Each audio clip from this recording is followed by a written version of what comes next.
Kota shamarran silaa yoo miidhamtan malee irraa hin barattanii miidhama nama biraa irraa barachuun jaallattanii yoo ofii keessan isinirra ga'e malee isin amantanii jechuudha. Nagaa waaqayyo isiniif haa baay'atu hordoftoota YouTube kakku akkam jirtu nagaa keessan baay'ee nagaa kee galata waaqaa ta'u har'a dogoggora tokko isiniif fidee dhufe jechuudha. Dogoggora bareedaa tokko kan hundi keessanuu irraa barachuu qabdan jechuudha. Yeroo baay'ee gara biyyaa galuudhaaf yeroo ka'anii ji'a 5 ji'a 7 ji'a 6 fa'aa yeroo hafuu maal godhu seetan shamarranii damooza ji'a 5 ji'a 6 walitti qabu jechuudha. Waan arge bituudhaaf walitti qabu anis waan keessa darbee waan jiruufidha kana ofirraas ka'ee namni namarraas dhageeni namni sanatti hime jechuudha. Waan namni dogoggoru kana sinitti hime jechuudha. Damooza ji'a 5 walitti qabu kan ji'a 6 fa'aa walitti qabu. Egaa galuudhaaf yeroo gaan torban tokko torban lama yeroo gahu madaamii suuqii nageessi jedhu meeshaa bitu jechuudha. Waan garaagaraan bitu meeshaa garaagaraa bitu waan uffata bitu waan arge bitu sana bitu qabaxxarsoo bitu to'adhanii damooza ji'a 5 ji'a 6 xab godhanii fixu jechuudha. Waanuma barbaachisne waan barbaachisu kan firaa kan ebeluu jedhanii waan sagal xibxaabii garaagaraa bitu jechuudha. Isa booda fidanii dhufu. Isa miti kan isinitti mugaru walumatti waan jiruufi fidanii dhufu kaansaa gaarii ta'a kaansaa gaarii miti kaansaa namni keenya hin jaallata kaansaa immoo hin jibba wanti biyya alaati arabaati dhufu baay'inaan immoo badaa miti waan ta'eef kwaalitii hin qabu dhugaa dubbachuudhaaf asitti isa biyya keessaa laallatanii filatanii bitatantu kwaalitii caala. Isa angaruutti dadhabanii kan ji'a 5 kan ji'a 6 kan ji'a 7 kana baallaqa kana hundumaa fixu jechuudha. Keessattuu meeshaa fa'aa bitu. Kanan jedhu durbi tokko dubartiin tokko shamarreen tokko hin heerumne yoo ta'e duruma hin heerumne mana hin qabdu yoo ta'e mana dhiistee hin deemne yoo ta'e gaafa dhuftu mana ishiitti hin galtu yoo ta'e maaliin meeshaa mana keessaa fa'aa bitti. Fakkeenya distii kan bitu jira meeshaa mana keessaa sahaanii kan bitu jira kan bunatti dhugan fa'aa kan bitu jira meeshaalee garaagaraa fa'aa kan bitu jira jechuudha. Bitanii kaargoo fa'aa kan ergantu jiru. Qoisin sammuu keessan fayyaamti mana qabdan hin heerumne namni hin heerumne tokko meeshaa mana keessaa maal godhaa bita. Ganaa yookaan deebitee deemtaan kee fi biyyatti haftaa keeyyuu atu hin barre biyya dhuftee biyya ilaaltee nan taa'aa hin taa'u hin barre yookaan heerumtee miti gara fuulduraatti nan heeruma waan ta'eef hin bita yoo jette habiibti akkatti maatiin kee akkatti obbolaan akkatti warri kee sirkaa fudhatan sitti muufan. Isa sitti muufi kisaara keessa galtaa jechuudha. Garuu meeshaa bittee yoo ta'e kallattiidhumaan ati mana keetti baatee mana keetti galfatta yoo ta'e weeldan xuruudha. Gaariidha mana keetti gala waan ta'eef garuu ganaa galee heerumuun qaba kanaafuu distiin bitee moqorqoraan bitee jookiin bitee bakka meeshaan kunimmaa diskaawuntii taanaan hin bitee bareedaa taanaan hin bitee arginaan hin bitee. Madarosho meeshaan biyya arabaa kan meeshaan isaanii baay'ee kan babbareedullee jira jechuudha. Yeroo laaltu hin caccalaqqisa waan ta'eef shiniin isaan calaqqisaa feermuuziin isaan calaqqisaa dhugaa bira darbi siin godhu garuu sitti muufan. Atamma hin heerumne taanaan meeshaa kana hunda fidattee yookaan mana haadha keetti galtaa yookaan mana obboleettii keetii jechuun iddoo namni iddooma dhaqu iddooma bahe yookaan idduma jiraatudha kamtiire yeroo sana. Meeshaan kee hin argu jechuudha. Maatiin hin argu, obboleettii yoo ta'e hin argiti, yoo haadha ta'e hin argiti. Kanaafuu si jalaa fudhatu jechuudha. Osoo laalanii si dhiisan jechuudha. Atillee baasteetti agarsiista waan ta'eef kanammaa naa kenni maal bareeda. Kanammaa anaanaa dhiisime.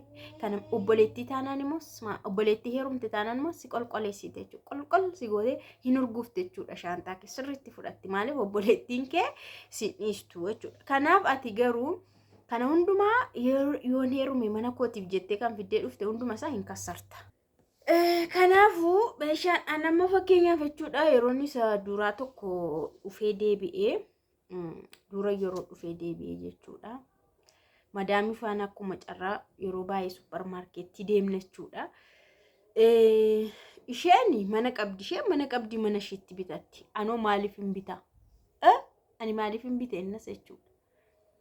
Kanaaf yeroo isheen bittu diskaawuntiidha jetti sabooda birrii amma kana hir'ateeroo anis akkuma carraa ta'e birrii narkafaa jiraannan nan bita jechuudha.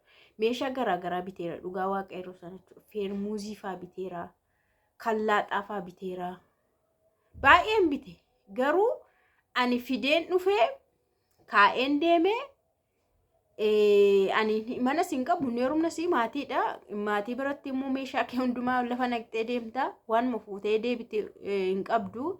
Meeshaa kee sana immoo isaan itti fayyadamu jechuudha. Akka ajaa'ibaa fudhatanii itti fayyadaman. Waan hundumaa achi kee guurratanii itti fayyadaman. Yeroo dhuftu naa kennaan jettuun hin dhiistaa jechuudha. Warra kee waan ta'eef itoo waan guguddaa ta'e itoo firiijii faa ta'e isaan fayyadaman taana warra kan fudhatu. Televezyiinii maan taane isaan fudhatanii fayyadamaniiru taanaan hin dhiistaa jechuudha. Naa kennaan jettu. Kanaafuu duruma maalidha birrii kee baasuu hin qabdu jechuudha. Maallaqa kee keessattuu namni hin heerumne taate ati hin heerumne mana hin qabdu taanaan mana keetti dhaqxee hin galtu taanaan meeshaa fuudhee mana warra kootti mana obboleetti mana ebeluu kootti gashee keen fudhadha jettee hin yaadin dhugaa waqa hin kassarta. Kanaaf namni shamarranii kana sirreeffachuu kan qabdan jechuudha.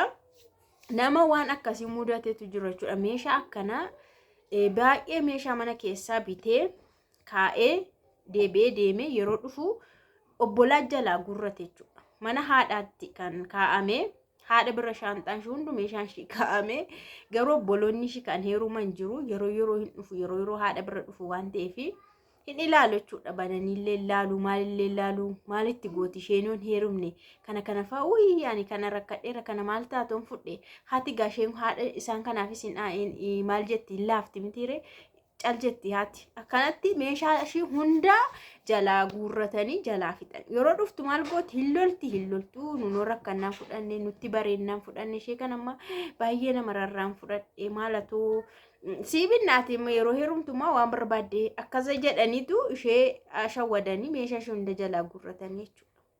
Kanaafuu ati dhimmuma kotota guurtee dhuftuuf hin qabdu. Uffatumayyuu si hin barbaachisu. Waan duraan qabdu qofa waan yeroo achi jirtu qabdu qofa. Isa qofa qabattee gara biyyaa dhufuu qabda malee umaa tokko hin barbaachisu dhugaa waaqa. Tiraanispoortiin baay'ee rakkisaadha. Fakkeenyaaf ati magaalaa Finfinnee keessa ta'uu dhiisuu dandeessa. Finfinnee irraa bakka garaagaraa magaalota garaagaraa amma ganda baadiyyaatti deemuu dandeessa. Kanaafuu tiraanispoortiin isaa baay'ee rakkisaadha dhugaa waaqa. Shaanxaa tokko meeqaan sii fe'u asii amma achi amma eessaatti meeqaan sii fe'u kunittillee wacii baasii baay'ee baastaa jechuudha. Amma dhaqxee mana geessutti baay'een ijoollee keenya magaala keessa miti Finfinnee irraa fagoodha. Finfinnuma keessa kan ta'e iyyuu muraasa naannoo Finfinnee kan ta'e iyyuu muraasa baay'een isaanii baay'ee fagoo waan ta'aniif waan kana sirreeffadha dhugaa waaqa. Waanuma isin amma fakkeenyaaf birriin ji'a 5 birriin ji'a 6 ji'a 7 baay'eedha. Gara Itoophiyaa yoo dhufe birriinsa yoo dhufe baay'eedha. Garuu isin achitti yeroo ilaaltanii kaaniin keessan diinaaraan bittu, kaaniin keessan riyaalaan bittu, kaaniin keessan dirhamaan bittu simbiratti xixiqqoo fakkaata. 100 sinif fakkaata. 200 300 500 jechuu dandeessu. Biyya keessa yeroo dhufu garuu birrichi garmalee baay'eedha isiniin jedha. Galatooma maalumaafuu informationidha.